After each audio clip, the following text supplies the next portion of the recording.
Tatiana, come on down. Oh, thank you very much. Like, way up, buddy. Here you go. I'm really sorry, but I missed I was really looking forward to your talk. I missed it because Mad Bitcoin is slave driving me away here. He is a slave driver. That's what the word is on the street. And so what? So was it similar? Because I really liked your talk in Honey Badger about the free Ross thing. Was it? Yeah. Yeah. So I talked a little bit more about my music project and with Tatiana Coin and our platform Token FM. But of course, how can I not talk about Ross? And it's really nice to be able to represent the case. Because I've traveled so much with Lynn. Yeah. I'm really quite familiar with it. I've just been, hearing her talk about it, and she can't always travel.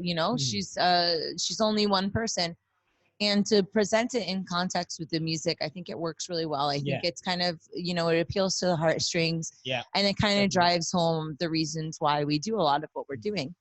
It is so, like it really, really like makes me sick to my stomach when I think that no one went down from the 2008 crisis, and like Ross is serving double life. But it's just like, it's incomprehensible. Absolutely. And if you think about, if you were to think about, like, say, the damage that's caused by, or potential damage that could have been caused by, say, Silk Road, versus like everyone like losing loads of money and stuff collapsing everywhere and trillions being pulled out of arses every 5 minutes to help the banks.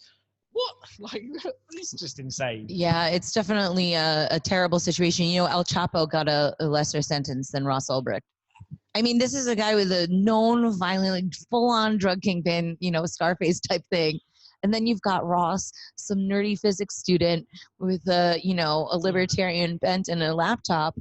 And he's going down for it. Not to mention that in the case, I mean, when he was already in jail for 6 weeks, they were trying to say he was the only DPR. 6 weeks after he had already been in prison, somebody logged in as DPR. So how is that even possible, right? And they didn't chase after them, did they? No. He's still the only person that's gone down. Apart from the two corrupt police officers. Oh yeah, well listen, they got a slap on the wrist, those guys. Oh, they didn't go down. Well, they got like 5 years and 8 years respectively, and you think they're going to serve those 5 and 8 years? Oh, yeah. So, well, it's certainly nothing compared to the two like double lieutenants. Oh, absolutely, yeah. So it's definitely a travesty of justice, and it's something that affects a lot of different people, because if you're saying that Ross is responsible for what was built on what went on his website, well, that sort of sets a like a question mark for how innovative somebody wants to be in the future, because God forbid they are held responsible for an action that somebody else took. The biggest drug dealer on the Silk Road got 10 years. Why? I mean, I'm not advocating for anybody to go to jail for longer. I think prison is bad. And I don't really think that it does much to rehabilitate people, but it's just completely disproportionate. Yeah. I saw that the picture that I saw, a recent one, was it was Ross and like a load of non-violent drug offenders. Lifetime sentences in Colorado. They're in Colorado, the weed capital of like America. And these guys are rotting in jail forever and ever. But don't worry, we're the land of the free. It does really make you bash your head against it. It's very sad, because I think that the values of America are not just limited to America, right? These values of liberty that were, the foundations of the country have really been something that resonate with people everywhere. But the country does seem to be going to the dogs, especially when you look at the horrible effects of the regular wars that we're waging, and also the drug war. What was interesting for me to learn was I was talking with somebody from Law Enforcement Against Prohibition. I think that they changed their name. It's LEAP. But anyway, he was saying that if the drug war ended tomorrow, the entire world economy would collapse, because that's where all the dark money is going. So for black ops and stuff that governments want to do that's sketchy, like they are in on that financial benefit of the drug war big time. And so it fuels a lot of the, I guess you could call it commerce on the dark side of things. And so if you took it out, if you took away their money opportunity, everything would completely fall apart. Interesting. I know. I was really shocked by that. And, this is from somebody in the police force. So it's not, it's cool to see police officers coming out against this. I think that there's so much frustration in the U.S. because of a lot of police brutality and stuff like that. And a lot of that, I think, is exacerbated by the stupid drug war. Now, if police officers actually focused on things that were important and not busting kids for selling pot, you know, I think that we would have a much better relationship with the police. So we'll see kind of which way the tables turn and how things evolve. There is a lot of legalization, of course, in the US, but now that's become a racket, right? Yeah. Because it's only big businesses able to get the licenses, and the smaller companies, they can't necessarily compete. But it's still better than throwing people in jail. Yeah, definitely. I've just suddenly. You're gonna switch. You're gonna switch me. One more question. I'm going to do what I'm going to do. I forgot mid chat. Jesus. No. Okay. Sorry. You'll be on there. Oh yeah. Okay. So I got. Oh yeah. I'm going to go perform. Oh, that was. I wanted you to see me perform though. Because it was talking about. Yeah. No. Never mind. No. Right. Okay. I'm going to go. Okay. What I forgot to do is. Oh, everyone. This is Tatiana Moroz. So I kind of half did it, but I'm going to go and get sorted then. Yeah, all right, you get sorted. It's really nice. Lovely to it's a half interview. Thank you very much. Oh, hello. Oh, don't judge your don't show over. Hey there. Hello. Hello. How are you? I'm well. I heard your songs. Very good. This should just be like a rotating couch of different people that interview me. Fall apart. So Thomas has put me here. I'm not sure why. I think he needs to go get. Talk about the Lightning Network. You want to talk about the Lightning Network? Sure. Tell me about the Lightning Network. I don't know. What is it? How does it work? I think you've come to the wrong place. You want to talk about music, Silk Road, Revolution? I'm your girl. I just build stuff on top of it. The Silk Road thing is interesting to me though. Like the Free Ross stuff. Like obviously the dude shouldn't be in for as long as he's in for. You know, that's too much. But then I often think that you can explain this to me, because maybe I'm just a bit of a twat, but I often think that there's probably more innocent people in prison who are having their civil rights abused, who we should probably be backing. Like if you were going to make a list of people to, save, I'm going to get a lot of hate for this, because obviously Ross, he's adored by the Bitcoin community. But when people like, obviously it's important that people have his corner. And I suppose as someone who was early to adopt Bitcoin as well, like it makes sense that it's going to be our community. But I have to find it kind of like, I don't get excited about it. Like I don't feel like morally obliged to help the dude. I'm sort of like, there's other people who kind of need help first, So like, can you explain? Because I also don't know enough about it to actually have an opinion, so I shouldn't even state I have an opinion. So just explain to me why it's an important something we should rally behind, and explain to me the cause. Sure. So the first point that people don't necessarily know about Silk Road was that Ross was targeted essentially by Chuck Schumer, who is from New York. He's a very corrupt politician, and he was the head of the banking committee. Why is he so interested in a drug market? What does that have to do with anything that he has to do with? And some people would posit it was because he saw the actual blooming of Bitcoin because of Silk Road as the real threat, and the drug boogeyman as the easy kind of cloak for why they were kind of trying to disrupt that structure. The Silk Road also was much better for people. So it wasn't, maybe there was some sort of financial profit motive or pride motive or whatever it is, but it was philosophically aligned with what a lot of people in the crypto community believe. And that is that the drug war harms more people than helps. And also that we own our own bodies. So the morality that's another statement which I struggle with. So like, yeah, I agree we own our own bodies and we can choose what we put into them. But the people who really get fucked up over drugs are generally people, with limited resources. And that I taught specifically kids who are very vulnerable. And one of the reasons I first started hearing about Bitcoin was people buying drugs on and we had a real problem with kids scoring drugs easily on Silk Road. And then as a teacher, it was like, Valium again. Like it was a hard thing because I worked specifically with kids who couldn't go to school because of behavioral reasons. And the ability for them, I don't know where I stand on legalization of drugs. I quite like gray markets. I think in a gray market, it generally benefits, so if you look at California, for example, you have, now it's legalized, you get all the corporate interests come in, and then all that money which was flowing to local economy and flowing to, local communities which actually needed that money, they're no longer getting it. And it's just the big corporates who are getting it just as they do any other service. So I kind of quite like the idea of gray markets where it's just like, you shouldn't really do that, but okay, we'll kind of turn a blind eye as long as you're not hurting yourselves or each other or whatever else. And I honestly, I don't know where I stand with legalization of drugs. Like, and again, it's intuitive to what Bitcoin kind of seems about, but I don't know. I'm not saying we should have prohibition, but, and I do understand that the drug war does cause a lot of casualties and problems, particularly for the countries where they produce the drugs. Millions are lost to the drug war. Yeah. Much more. Look, you're never going to stop people from doing drugs, ever. Never in the history of time. But you make it easier and more accessible for them to do drugs. Well, let me explain to you I'll give you some data points for you to consider when thinking this over. First of all, it's been proven in a lot of countries where they've legalized drugs. For example, Portugal is often, kind of like a poster child for this, because they had the highest levels of overdose deaths in Europe, or one of the highest, if not the highest. And then after they legalized all drugs, including heroin and everything, bad, they are now one of the best countries for people. See, that's not quite. Yeah, I mean, how do you say? That's the part. What I do like is the community support. So when you have something like a dark market, and you have forums, and you have well-informed people saying, "Look, if you're going to do it this way, and be safe, and take it in this way." Don't. And then there's like a community of people who can talk people through that, through the process, through experience. I like that. I think that's a good thing. I don't know. Yeah.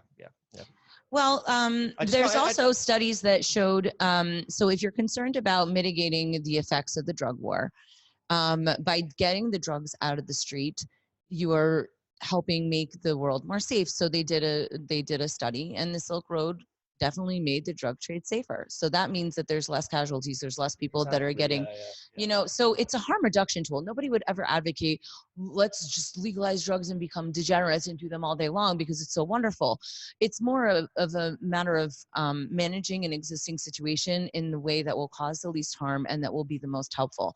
If you look at even the rating system on the Silk Road, if you buy heroin on the street, you don't know what it's made out of. And a lot of times people die because they simply don't know what it is that they're taking.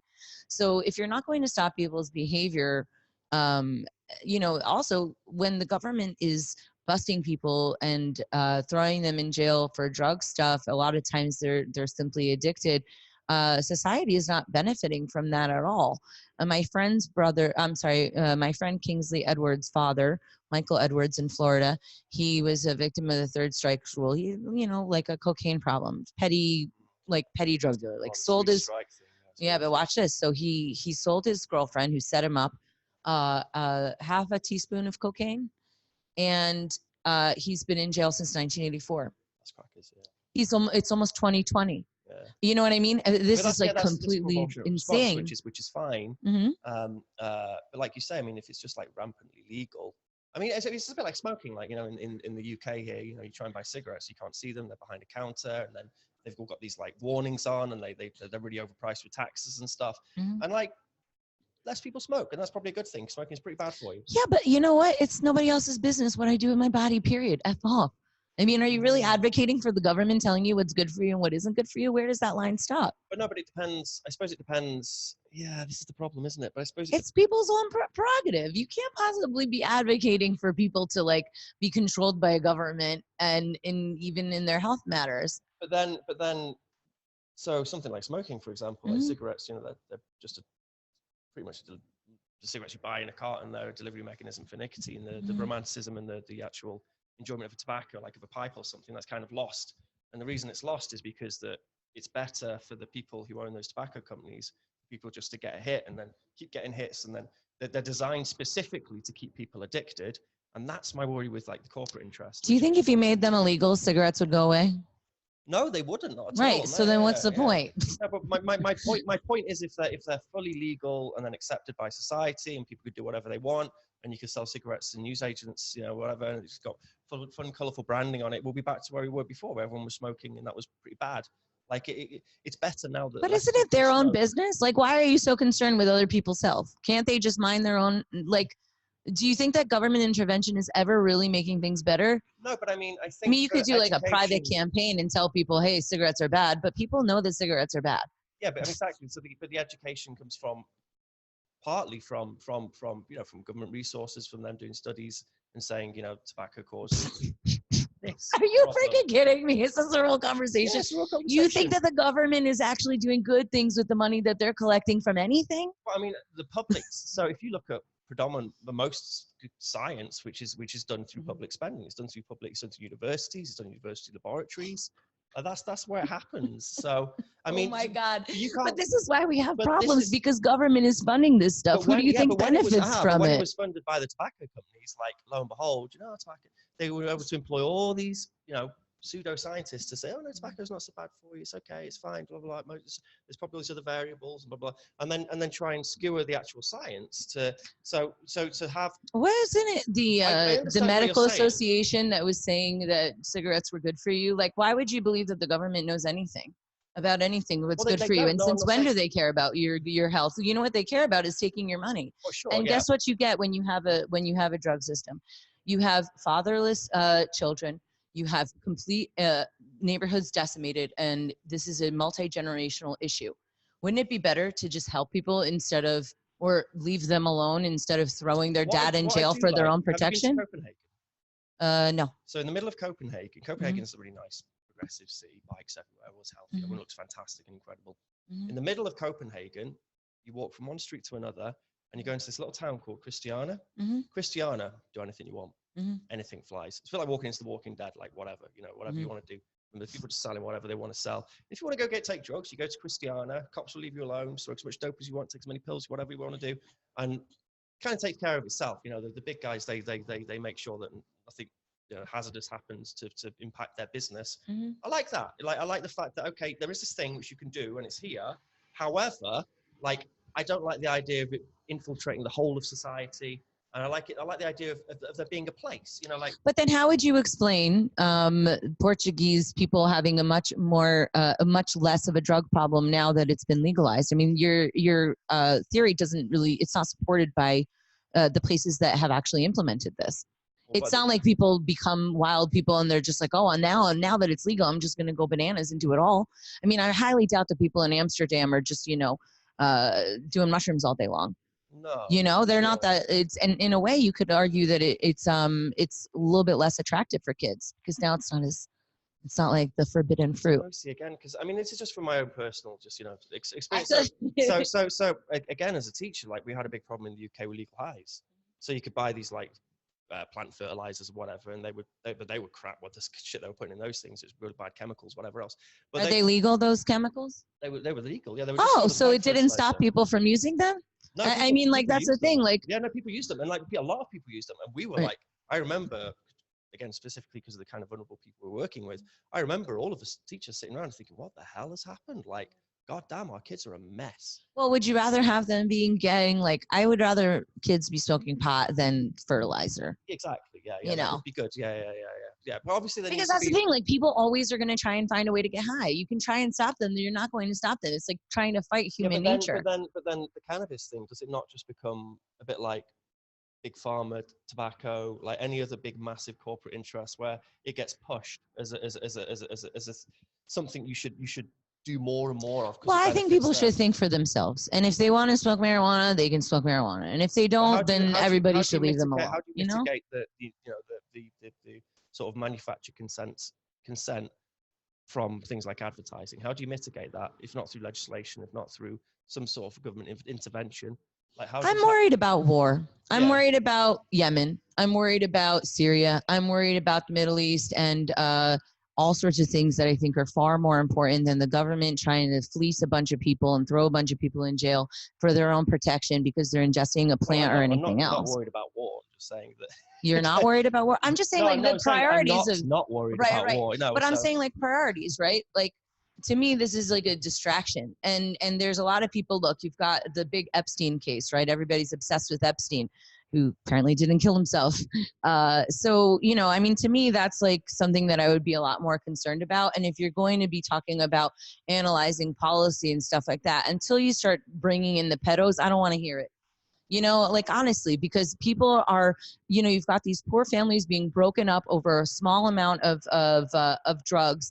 And then you've got this other rampant crime. Forgive me if I don't believe the government has anybody's interest in mind or that they would execute it properly.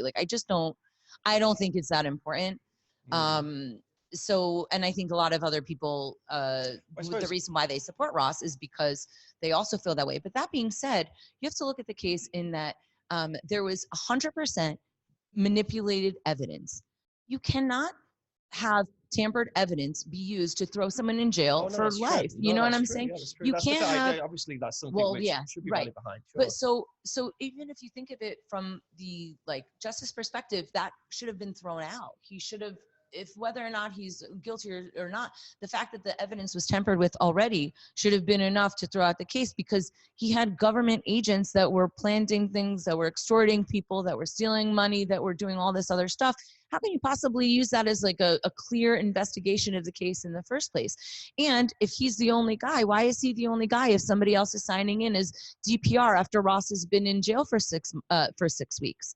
Oh no, absolutely no. And then they all the FBI agents themselves ended up in jail. I mean, I guess you're saying that there's other people that have done less bad things that don't belong in jail. But I would say that Ross has brought a lot of attention. Like your friend for half a teaspoon of cocaine. Right. Sure. But I would say that, the Silk Road provided it was a catalyst for Bitcoin to grow. And I respect that. And not everybody has to, but I think that that's why. And either way, the bottom line is that with all that corruption, with all the way that they literally used his political views when sentencing him. They used accusations of violent acts to justify this excessive sentence when it doesn't warrant it. If you have all nonviolent crimes, you can't get sentenced as if you murdered a bunch of people. And even if you had murdered, even if he did the murder for hire, right? Let's say he did it. He shouldn't be getting that kind of a sentence anyway. It's not proportionate to what is in line with traditional sentencing guidelines at all. Yeah, and she literally used. It is an asshole. It is an asshole move. So if you did hire someone to kill someone, it's a mean thing to do. It's not a nice thing to do. But that has nothing to do with anything. Sure. I'm saying that, but disproportionately, yes, of course, he shouldn't have received the term in which he received for that crime. But if arranging for someone to get killed is bad and is a crime and is punishable by some prison time. Right, then he should go to jail. I mean, he should get a trial for that instead of just being used as a character assassination. And that's what happened. I think maybe the problem is that... I mean, I sat down for brunch with the victim of the murder, and he is totally on Team Ross. He said that those agents were the most corrupt thing. It was terrifying, and it was a bad scene. Is that Chronic Pain? No, oh God, what's his name? No, Curtis Green. Curtis Green. I don't know what his secret name was, but his name is Curtis Green. I thought it was Knob, but I could be wrong. I get all those weird names mixed up. But anyway, so Chronic Pain was the one where they sent the fake photo with the soup and the. Yeah, that's him. Yeah, that's Chronic Pain. So at the end of the day, think what you want about the bad crime, but he certainly doesn't deserve that kind of time. No, I mean, and they literally used his political views in the sentencing. He is being sentenced as a political prisoner, not as a simple petty criminal. And that's also a big problem, because who's next on the chopping block? We see what's happening with Assange right now. Well, this is another thing. So I just don't see as much support for Assange, and I'm thinking, I don't know, he's. But are you looking? I mean, there is support, but I mean, within Bitcoin, I hear a lot of free Ross, but I don't hear a lot of free Assange stuff. Well, because free Ross is from our community. Free Ross is the reason why Bitcoin is. Bitcoin wouldn't have caught on. So is WikiLeaks. WikiLeaks was the hornet's nest, wasn't it? That was. No, WikiLeaks didn't do anything for the same way that that the Silk Road did, because Silk Road provided an actual marketplace where Bitcoin could be used, and that's why Bitcoin went up. I'm not taking away from the accomplishments or the contributions, rather, of Assange and his team, but it's simply not the same. WikiLeaks highlighted why we need censorship-resistant money. I think the 2008 financial crisis highlighted why we needed. Obviously, but by their revenue resources being closed and them having to turn to Bitcoin and being like, well, we're going to turn to this thing which you can't censor, that brought Bitcoin into the public. That's why Satoshi said, they kicked the hornet's nest, So I think WikiLeaks was arguably as equal a catalyst as the Silk Road was. And I don't see enough free Assange. I get behind free Assange. I just struggle with get behind free Ross. The dude shouldn't be in jail for the time he's been jailed with. I agree with that completely. But, run a drug market. He did run a drug market. That's true. And drugs are illegal. And then quite likely, he tried to get someone killed. No, not quite likely at all. Didn't. Okay, didn't. No, didn't try he and get didn't. someone- And okay, it's okay, important okay. to like not imagine if you were getting accused of killing somebody when you didn't. Sure, So, okay, you know, fair enough, okay. But then in comparison to Julian Assange, who, you know, has put up a site which, you know, vastly impacted the world for the better, has made, you know, all this information free, and we realize how horrible and evil and corrupt our governments are. Like, I don't know, like, where's the free Assange movement? Where is that in Bitcoin? why Like, can't we have both? well, let's have both. Free Assange, Okay. free Chelsea, free Chelsea as well. yeah, exactly. free Ross. Goddamn, yeah. There's a lot of poor slobs that are suffering under the boot of the state. And so, you know, I mean, I'm just trying to kind of like point out one case, but he's exemplary of a lot of other people. For example, when I went to the prison, you know, you see these children and the moms are talking about the kids and they're like, oh yeah, you know, they used to get straight A's and now they're failing. And, you know, the kids are clawing at their dad, crying when they're leaving. You know, they're so happy in their father's arms. It's a male prison. There's also a lot of female prisoners as well. But, you know, and there's just no resolution for that. I can't really... I don't know. The drug war harms far more people than it helps, and that's supported by a lot of organizations that are made up of police officers as well. I mean, there's a pushback within the enforcement side that's saying this is nuts. Well, it's a pain in the ass for them, isn't it? Having to arrest It's kids, not a but- pain in the ass. It's actually a good moneymaker. I mean, Oh, what's going on? We're rapping. Thomas is bringing me to the people. But I'm partly playing devil's advocate, but Okay. I'm partly playing devil's advocate. But it's always important, I think, to have dialectic, to have a discussion, to play devil's advocate, to discuss these things. And I don't know about this whole talk. devil's advocate. I kind of don't care for, like, I All right, I'm not understand. playing devil's No. advocate, Well, yeah, we're having a conversation and stuff, but I always get a little bit peeved at the whole, like, why does the cop devil out. It's the always cop out. need an Yeah, advocate? Can't the devil just fight for himself? No, you know, but he is the devil after all. In that I'm challenging your, you know, opinion of Free Ross, Mhm. just with, you know, saying on other people should maybe think about. That's you know, I'm not playing devil's advocate there. I actually think that, but yeah, no, I suppose I'm not playing devil's advocate. Yeah, I was just being a He's coward. the one that I know, though. You know, I didn't want to get the hate on Twitter. but he's the one that I know, and you know, I know his family, and I certainly support him. Thomas is dragging us out, but what I do agree with though is if Silk Road were more legally accepted, then it wouldn't, some of the dark shit which maybe went on in the background wouldn't have happened. Like it would have been, I don't know, it would have been, yeah, more legitimate. But like, what dark shit are you talking about? Because there isn't dark shit going on there. Okay. You know what I mean? Like they weren't selling child porn. Tell you what you got to do is you got to check out, if you have the inclination, there's the Railroaded series. It's very long. What's it called? Railroaded. There we are. Yeah, and you go to freeross.org. Yeah, no, and also also Lynn Ulbricht, she has a lot of very good talks, and you know, she's answered a lot of these questions for people. So there's some good resources. Yeah, she's lovely. What a great mom. I mean, Fantastic. she's everybody would want a mom that good. Oh, absolutely badass. Yeah, for sure. And then I hope the dude will get out eventually, but you know, maybe serve sometime. Yeah. Well, he's already served quite a lot, and I assure you, he's paid for his crime. Yeah. But yeah, just before we go, I want to give a quick plug to me. So if you guys like what we're chatting about, come check out the Tatiana Show or my new podcast, Proof of Love, where we talk about crypto and relationships and personal development. And I got a new album coming out next year, and I'm working with Token.fm, our music platform. So come check out all that stuff, and love you guys. Got to go hang with the peeps downstairs. Bye. Thank you so much. And, you know, happy to have some more chats over a beer later. All right, cool.